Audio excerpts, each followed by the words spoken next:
Okay, the lesson today is how to draw the picture of the atom. Okay, so that students will be able to know how many number of protons are they going to consider, and the number of electrons, and the number of neutrons. Then they should know that the number of protons is equal to the number of electrons, and neutrons is equal to the mass number minus protons. Atomic number equals protons. Now, where are they going to get this atomic number and mass number? From the periodic table. So, let's take a look at carbon. Carbon has 6 atomic number, and this number here, which is the atomic mass, rounded to whole number, we will consider this as the mass number. Okay? So, how are we going to determine the number of protons again, electrons? Going back, the proton is equal to the atomic number, and it is equal to the number of electrons, and neutrons is equal to the mass number minus protons. So, here, you have to show where the neutrons and the protons are. They are inside the nucleus. So this is the nucleus. And where are the electrons? They are on the shell. And this first shell can hold only a maximum of 2 electrons. And this second shell can hold a maximum of 8 electrons. So if there is more than 10 electrons, then you have to draw another shell where you will assign the number of electrons here.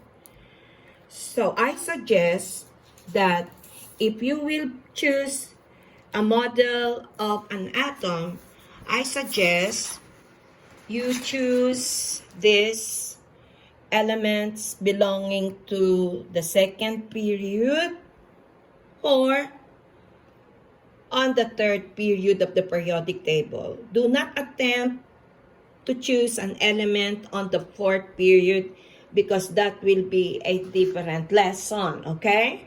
So, when I have prepared here, for example, this is how you will draw the picture of the atom. I have here helium, and you might ask the question, how come the mass number is on top and the atomic number is here? That is how you will write or you will represent an element. Okay? So the mass number is 4 and the atomic number is 2. But in the periodic table, the elements are arranged according to increasing atomic number. So you find the atomic number above. Okay? So do not be confused. The atomic number you write down and the superscript is the mass number. So as you can see, mass number of helium is 4, atomic number is 2, therefore the number of proton is 2, the number of electron is 2 because they are equal, and the number of neutrons is mass number minus protons, so 4 minus 2 is equal to 2 neutrons. And so, when you draw the number of electrons outside, there are 2, the number of neutrons, 2, and the number of protons are 2, okay? So, you have to label your model, your picture. You have to label like this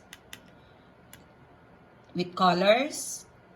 And you have to label the parts, the nucleus, the shell. Okay? And you have to indicate this so that these concepts will go to your long-term memory. Okay? Always, when you present the model, always indicate these concepts. Okay? So this is how to draw the picture of the atom.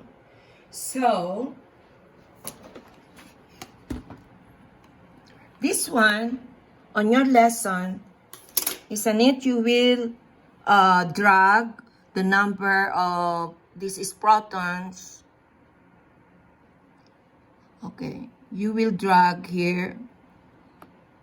So, look, you will drag it in the middle, on the middle, and it is the nucleus. Look, so that is hydrogen with one proton, right?